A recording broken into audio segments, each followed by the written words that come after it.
Hey guys, welcome to the second part, the podcast Dimba. Of course, you know, if it's the second part, it's all about international football. And with me, man, we have a good friend, Mr. Oscar. Yeah, James, Kofiti. Karibu sana kwa pod. Thanks so much. Oscar Pistorius. No, don't be serious. Thanks for having me, finally. Of course, man. Yeah. And of course, you know, the main man over there.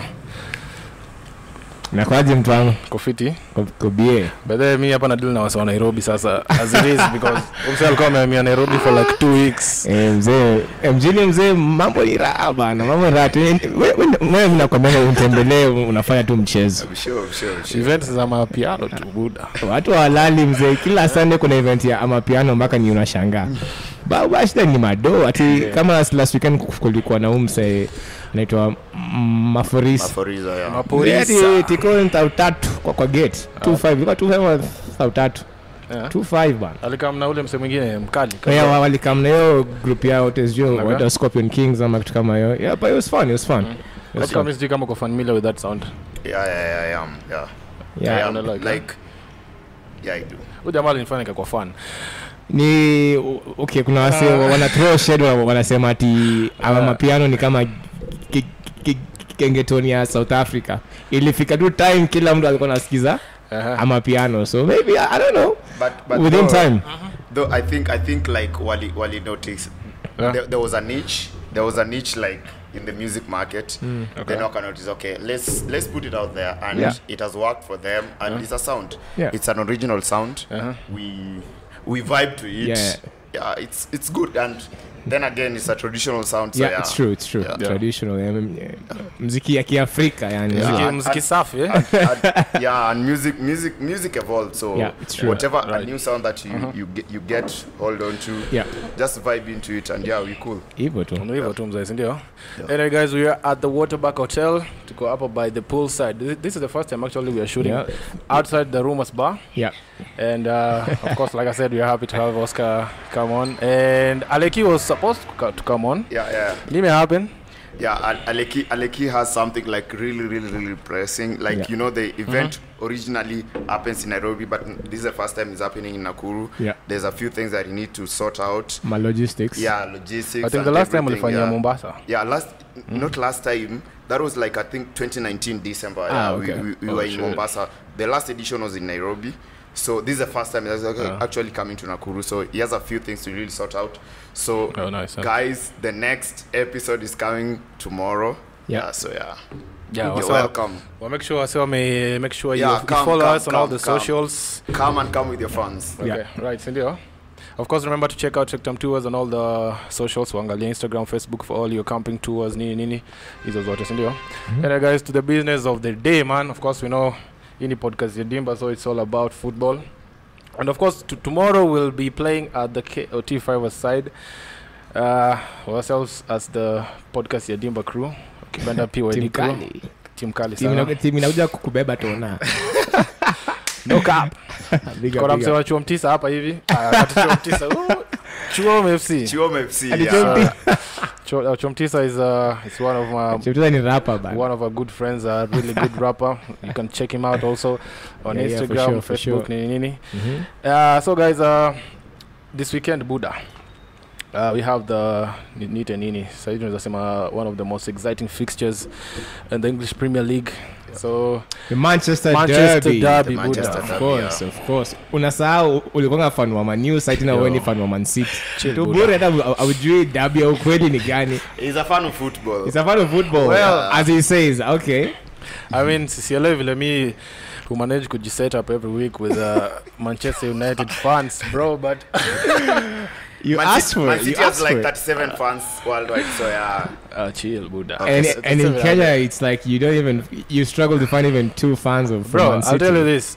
Just the other day, Chelsea had no fans, but I mean, he's been crying in the shower. Now that they have a new coach, he's coming out. He's like trying to smile, and he's actually really happy. Chelsea is doing really well. Like, so, but sasa Liverpool don't experience kichapo every week, bana. This is what 5 weeks in a row at home. 5 home matches, 5 losses. I think that's unheard of. I think the last time they performed that poorly was back in the 70s. And in the 70s is when they actually used to do well in Europe. Yeah. But I guess it's one of those things that you can't really explain because apparently since last year, after 23 matches, they were sitting pretty with 75 points. So easy after 23 matches, they're like on 43 points, and it's like crazy, unheard of. I hear Klopp might be the guy to replace Joachim Low at the national team. And rumors. So there's a big chance anaenda. So it seems like Liverpool are lining up Gerrard to take over as soon as next season. I think like you see, the German national team is not like a one-off project. It's a generational project. Yeah. Remember, Law's project started in 2002. Well, yeah. It started in 2002. So it was not like hey, let's go get this coach and let's do this. Yeah. So it started way back. Yeah. And honestly, I think football evolves. Yeah. Football goes through a lot of evolution, and it gets to a point where old ideas don't work anymore. Yeah. Yeah. It's true. So I think Joachim Low has not been in touch with what football has been doing. Football has been evolving, and he lost touch. He thought like the way he will play, like maybe in 2007, in 2008, 2010, way back, is the same way he can play in 2020. I mean, in the last 10 years, football has totally revolutionized. There's a lot of transformation that has happened, yeah. And the funny thing with football is, if you look keenly, if you're not a football fan, you're like a follower of football, like you know football in depth. You realize like the new things, the things that people think are new in football, actually not new. Yeah, they are being reinvented. Yeah, they are being reinvented. So like Joachim Low, I wish he saw it in himself that okay, football is going to evolve in the next 3 years. Let me introduce new things. Let me learn. Yeah. Because then again, football is also a game of learning. In science, it keeps evolving. So you need to learn. You need to adapt with the new environment, and he didn't do that. So the moment he's faced with new players who don't adapt to his old ideas, then they can't catch up. So guys, back to the Manchester City derby. Mzee, kuna a couple of things mazee enough we talk about, like Villa Fernandez disappear during big fixtures. Wow. Yeah, I said it. He is the best player in the world as we speak. I mean, Messi get out. When you say he disappears, it's like same as Messi and against PSG.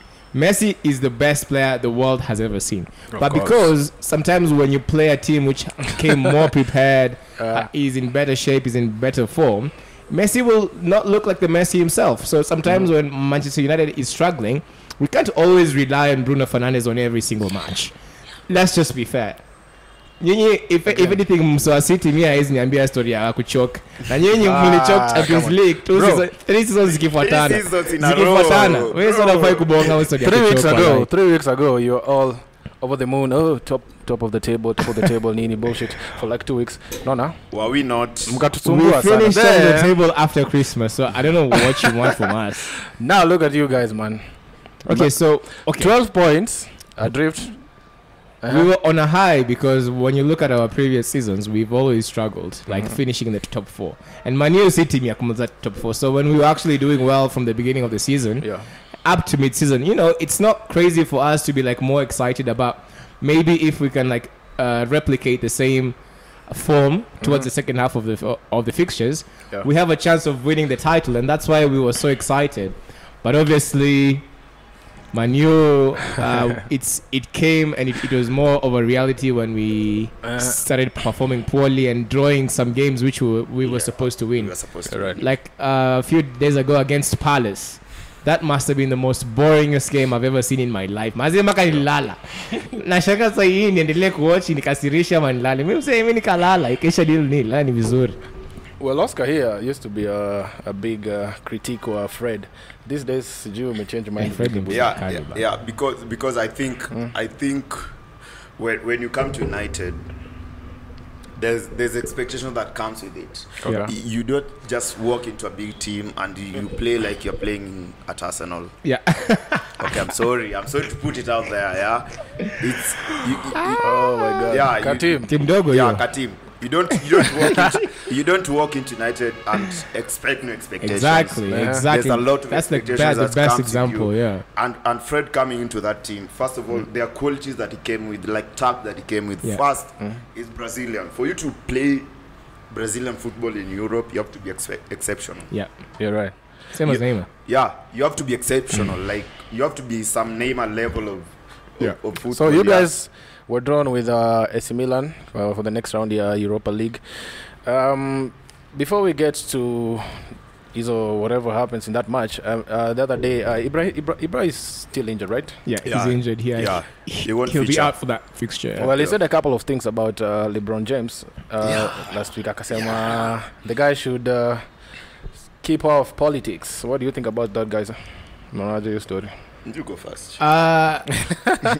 Okay, he has a point because Zlatan is the king, obviously. Yeah. And but he used to be a United player. Najua utaanza kunibanta story ati AC Milan venye wanatuchapa lakini Alikuwa pia Barcelona and so many other clubs. So I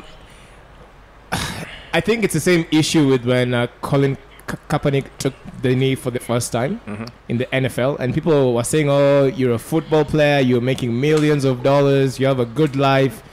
Wewe ni nani ati uanze kuambia wasi story ya racism when you're like half white even, but he's seen as a black person in society." So if you have a platform, and as LeBron James, he's a big star of the world. He's one of the best basketball players of all time, allegedly. Yes, he's trying to use his platform to better society. And some people can argue at you, it's taking away from your game, that you're becoming like this controversial figure by calling out people who do not see the same political view as you. But in my eyes, I think the fact that he has such a huge platform should, be like a beacon of, okay, I can influence the world in so many areas, both sports and off the field. So I think Zlatan is kind of wrong, but I see his point in the sense that wewe kazi yako ni kucheza bake, so we stick to your basketball as a career, and then once you're done with basketball, maybe you can get into the political scene. But I guess there's two sides to each coin, so depending on how you look at it, you can never. There's no right or wrong answer, Oscar, if you ask me. I think you take, yeah. For me, I think people forget the fundamentals, like society. Society is like the umbrella. Yeah. Society is like the umbrella thing, yeah. But football is like a subset of society. Yeah, exactly. Yeah. So it is part of society. So everything that we do in football, or maybe in sports in general, is supposed to affect. Yeah. It's supposed to affect sports. It's supposed to affect society. Sorry. Yeah. And I'll give you an example. Yeah. People forget, like we are so familiar with football. Yeah. Yeah. Right. The most interesting derbies in the world, people forget, are actually like politically motivated. Let's start with the Old Firm Derby. Yeah. Old Firm Derby in Scotland is a politically motivated event. Like a team supporting another political party, a team supporting another political party. Okay. You go to the Belgrade Derby. Well, interesting. Yeah. Hata sikujua your story. Yeah. The Belgrade Derby is a politically motivated. The Boca Juniors Derby in Argentina is a politically motivated. So sports affect society. You understand? But then telling LeBron, don't talk about politics. Yeah. Of course, we know about systemic racism. Yeah. How it affects, how like the minorities are not like given like equal opportunities, maybe in spheres of life and society. Yeah. LeBron has an entire school. Yeah. He's bringing up kids. Yeah, less fortunate kids. How are you supposed to stand out for these kids when you don't support things that oppress them, or maybe put them in that position? Yeah. You understand? Right, yeah. that is like double speak. If he doesn't support them, it's double speak. Same thing. The most weird thing that even LeBron pointed it out. I found like I think less than 2 years ago, Zlatan was complaining that he's not like he's viewed as a foreigner in Sweden because he's a foreigner. Oh yeah. You understand? That's true. You understand? That's a really good point. Yeah. He's an immigrant. Yeah, he's an immigrant. Yeah. So Yeah. the fact that people viewed him as an immigrant Yeah. in Sweden and treated him so, Yeah. he needed to speak about it, and he was speaking about it. Yeah. He was doing the same thing LeBron is doing. Only the different thing is, LeBron is doing it interracial. Yeah. Like multiracial. Yeah. He's doing it within race. Yeah. Now that's the difference. But I Really? think he overstepped. He overstepped calling out It's true. LeBron. It's true. Yeah. Yeah, because He had no right. when you think about it, like himself he should see himself as an example of what someone who's been affected with societal issues can make you feel as a person. So when he moved from, I think it's Bosnia, his parents were Bosnia. moved from Bosnia to Sweden, and then he was maybe born there. I'm not quite sure, but he was raised up like looking funny. He had a weird accent. He doesn't speak the real Swedish, and they were saying it really affected his growth, and that's why his parents took him to like taekwondo classes. Exactly. They put him in football to keep him away from what people saw him, so that he can grow and find something within himself to feel happy about himself. And luckily, Sweden is a very like welcoming place in the world. It's not the most racially diverse place, but they will welcome people from all over the world. So he was really lucky that Sweden is not in the same circumstances in the US, where in the US, if you're black, society makes you feel and makes you know that you're a black person. Yeah, they in Sweden, constantly remind you. Yeah, they constantly remind you. I was in Sweden, and when I was there for those months which I was there, I just felt like any other person, because it's about how society views you. And I want to say he's been more privileged because he's also not a white person, but he can easily identify as a white person. So he has that privilege. So someone who comes from privilege should not tell any black person about how they should feel and how society treats them. The gospel according to Marvel. So guys, back to football, man. What chance do you stand against Milan? Who goes first? Milan mzee, even though ulibonga ile de tulimachiwa na Real Sociedad, we spanked them. Sociedad uliweka kitu mzee, just 4 away goals, alafu mtani tukatulia. You're lucky on the day, so kina James wakacheza. I think we should just do it historically, yeah.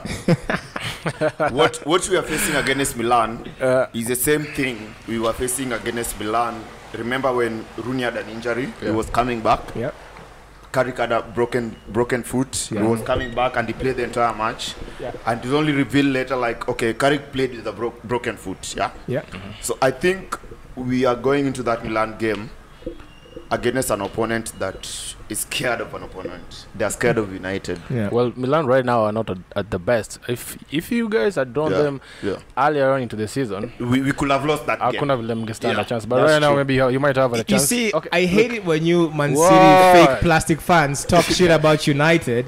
And against Leipzig, you guys were like, oh, Leipzig is in top 4. Mtapigwa kwenyu. Tukapiga 5. Buddha. Same thing against PSG. Or you guys have no chance in Paris. Listen. Yani mkona bahati sana. We are talking about Thursday night football. Siku ya njoro wa Uber. Yani you have the audacity. I mean, check like it. Sawa.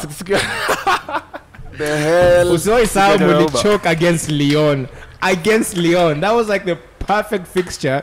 Yani ni kama ni walkover. What is Lyon? Well, is that Frodiola. Not the end of the world. Frodiola. Still, look. Manchester City are still in the Champions League. You guys are playing, and that's fine. Thursday night football. Quarterfinals is in 2 months, so wacha tuone. Anyway, guys, international football is around the corner. So there's this thing about clubs releasing players to their national teams. Yeah. Utapata maybe if players, I think Portugal, when you come back, you have to quarantine for like 10 days. I Really? think. Yeah. I think in Britain you have to quarantine for 5 days. Yeah. You imagine that in between utakuwa Within a week. Yes, within a week utakuwa na fixtures in between. So kuna a couple of clubs that are considering not releasing their players to the national team. Well, by the na FIFA, according to FIFA, a club is allowed not to release a player Really? if anaweza kaa for 5 days ama ni 10 days. Quite for a number of days, but to allowed club inaweza kukatalia sema player endi mahali. Well, you're subject to a contractual agreement with your club. It's like your job.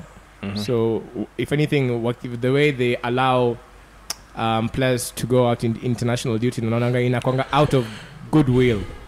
You're mandated to do it. So if honestly, as a player, these international fixtures, if they're friendlies, why not just stay and let regional players who actually play in the domestic leagues, who are available for selection, to just go and represent your countries? Because that's for example, kama Wanyama mwenye anatoka all the way from Canada, he has to go through like 3 countries to get here. There is a risk of exposure other than having players who play in the domestic league ya mchezo, akina Miguna, akina wasika kama hao. Wow. So wacheze tu. Oscar. Wow.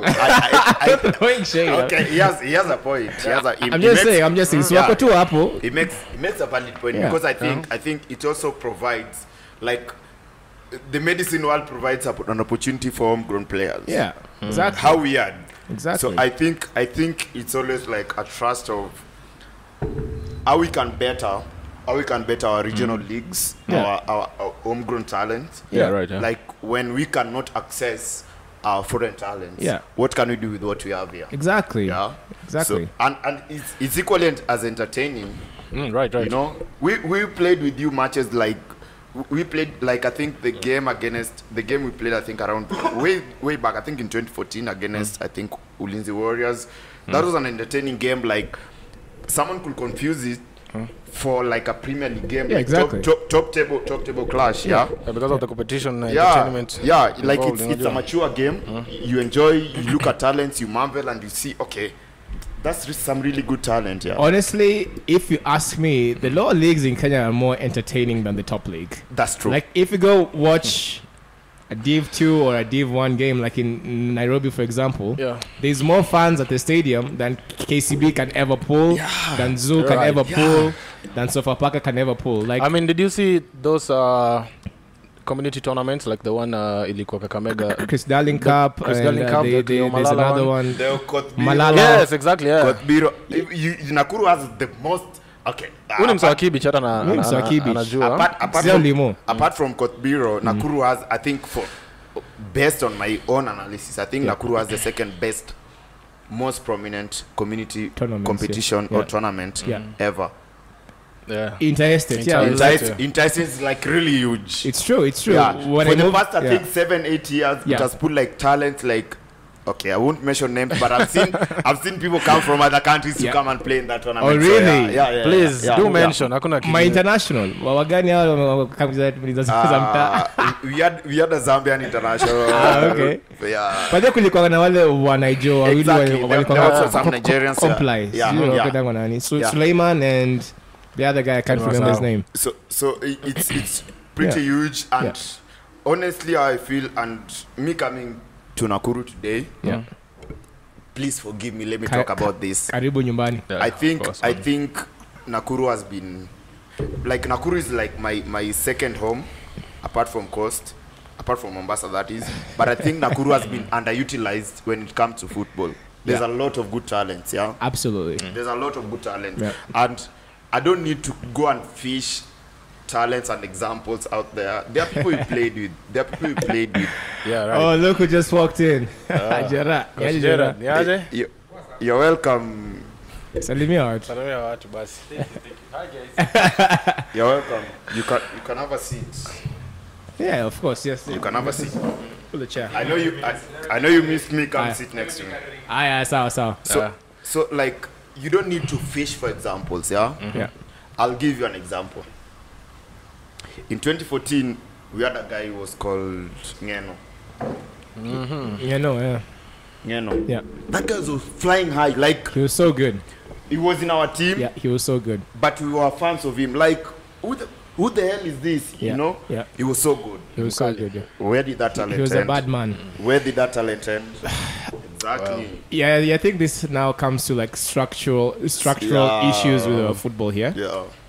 Like me and Mose easily, if let's say even you, Oscar, if you let's say we were born in Spain or in England, we would be top flight, highly paid football players. Like we would be making so much money right now.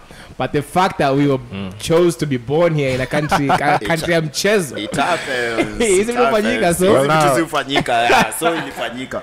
And that's true. That's true. yeah, so like it's just a shame how we've seen so many good players from like the regional areas not be able to fulfill their full potential. And because of time, I don't think Coach Gerard have to join. But yeah, before we wrap up, guys, what's the best move for Haaland?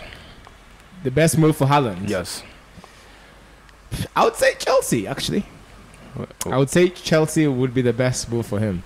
I'm assuming he wants to win the Premier League, so he's not going to Chelsea. Well, you know. So yeah, of course, if you want to win the Premier League, there's only one or two teams which can make you fulfill your ambitions. It's either City or Liverpool. Or United, actually. No, United. 3 teams, but realistically, it has to be City. But he will never go play for City because Pep Guardiola would never have a player like Haaland in his team. I don't think so. Yeah. I don't know. Exactly. But what do you think? He's got he has the quality, of course. He has the quality to play. Yeah, he has the quality to play, and I think he would improve. Under Pep. Yeah. He would become, like a. But Pep doesn't blow. Historically, who will you compare Haaland under Pep with in the past? Like a forward. Like who has been a forward before? If Haaland played under Pep, who will you compare him to? Lewandowski comes and plays, and he plays in between the lines. Haaland likes to get in behind. So you play the ball into the channel, and then he runs into the channels. It's situational. Kuna moments. No, it's like, moments. No, okay. There's 2 types. Oh yeah, I'm a forward. I'm a striker. So I know how to play as a striker. I know the different types of strikers that play in the game. I'm sure you watched the last match they played in the Champions League. Remember that goal when he dropped down, he collected the ball, started the move, and he ran behind. Naka finished the goal. It's like Giroud. It's like Giroud and Varna. Strikers, yes, but play very differently. Giroud is a guy who's like excellent in the 6-yard box. You play the ball into him, he'll hold it up, he'll invite play. But Haaland is a guy who's deadly from within the 18-yard area. So because he can run, he's a very fast player, and he knows how to play in the channel. So it's a really tough ask for you to have Haaland in the City team where it's very patient. The ball is moving from side to side. For him, just to always want the ball to fit. He wants the ball into the space. So I don't think he'll be a good fit. I'm pretty sure it would work for him. It's just like Pep moving to Bayern. He had to do away with the false 9 thing. Okay. Yeah. Brought in Lewandowski. No, I'm going to correct that. I'm sorry. Mario Götze actually used to play as a false 9 as well. Now with Lewandowski, it had to change. Of course, Lewandowski has to start. I'm gonna need to correct that. He did away with it. What? When Pep went to Barcelona, when Pep moved from, he didn't move from Barcelona to Bayern Munich. He took a sabbatical. Yes, 1 year. He took a sabbatical. That's true. And in New York, he did nothing related to football. He had time with chess players, chess champions. He was on holiday. Yeah, he had time with the New Zealand head coach, the rugby team. Yeah. He didn't have anything to do with football. Right. He was figuring how do you motivate people who have achieved everything. Yeah, because so when he went to Bayern Munich, his first thing was make your star player, because his first thought, as everyone expected, was to replicate what he did at Barcelona. At Bayern. So what did he do? He went there, looked for the star player, and tried to do the same thing he did with Messi when they were playing against Madrid. The first time Messi played a false 9 when Cannavaro and Metzelder were at centre back. He tried to do the same thing with Ribery. This is what happened. So Ribery, it tells Ribery, okay, this is how we are going to play this game. Okay, we've trained the entire week. It's Thursday. We have a game on Saturday. So this is how we are going to do it. You're going to play as a false 9. But I want you to use that space only to shoot at the post. Don't be at that place because someone is going to mark you. When someone marks you, we are one man down. You're going to be useless. Yeah. Only arrive at that place when you are ready to shoot. You're the last person to arrive in the area. Yeah. Don't be stationary at that place. Yeah. What happened?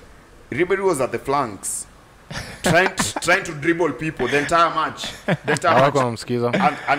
both of you and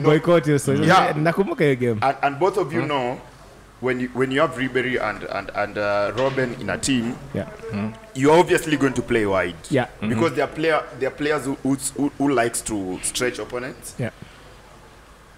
They ended up changing the system at halftime.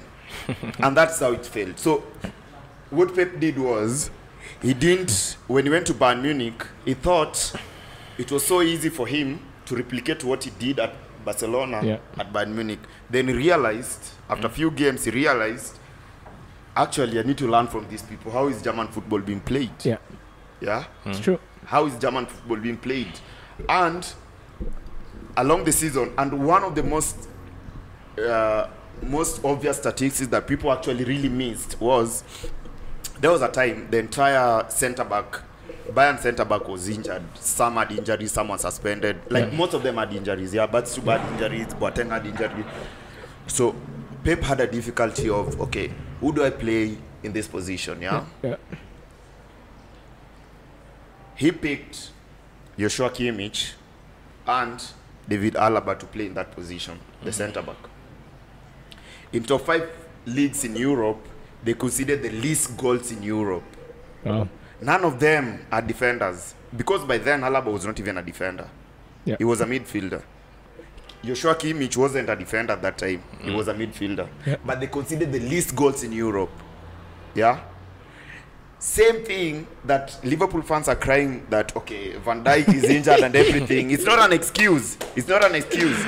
It's not an excuse, yeah? He's a fraud. He's a fraud. And if you want to know why Liverpool can't get themselves out of the situation that they are in, it has zero thing to do with the coach. Yeah.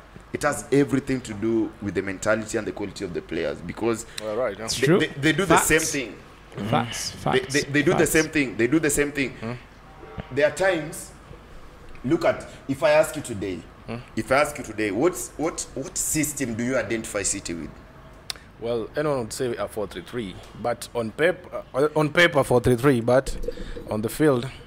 Exactly. You see, 4-2-4. That is what they have mastered, and Liverpool has failed to do that. Actually, not 4. You'd say 2.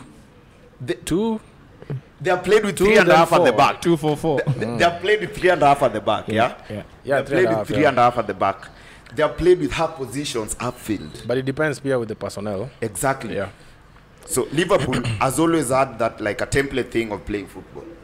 Salah, you're supposed to play on the right wing, get the ball, cut in, don't go to the far right, cut in, don't pass the ball. I think that is one of the instructions. Don't pass the ball, just dribble. Just dribble even the keeper. I think that is one of the instructions. Because it does that every match. I don't know why. Oscar, I gotta cut you short, man. Okay, sorry. I don't know, it's about your time because I believe podcast imeshika mzee. I believe tomorrow we'll be shooting a number of episodes at the Football Arena pale when the KOT5 side itakuwa ikiendelea. Of course we'll be there. Melvo atakuwa hapa.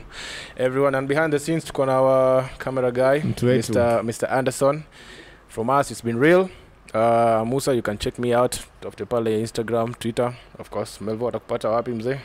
You'll find me on Instagram at Lionel Melvin or Marvin Ochoa. Just find me everywhere. Okay. For me on Twitter mostly. Okay, on Instagram you'll find me at Oscar Mofa, double F that is, and on Twitter that is Makupa_. So tomorrow it tells you we have a KOT5 aside thing. Guys, come, like bring your fans, bring your friends, let's network. Meet tomorrow people. Is Saturday 6th. It's Saturday 6th. Yeah. I think it's showing today. It's sharing on Saturday, right? Yeah. Yeah. So come.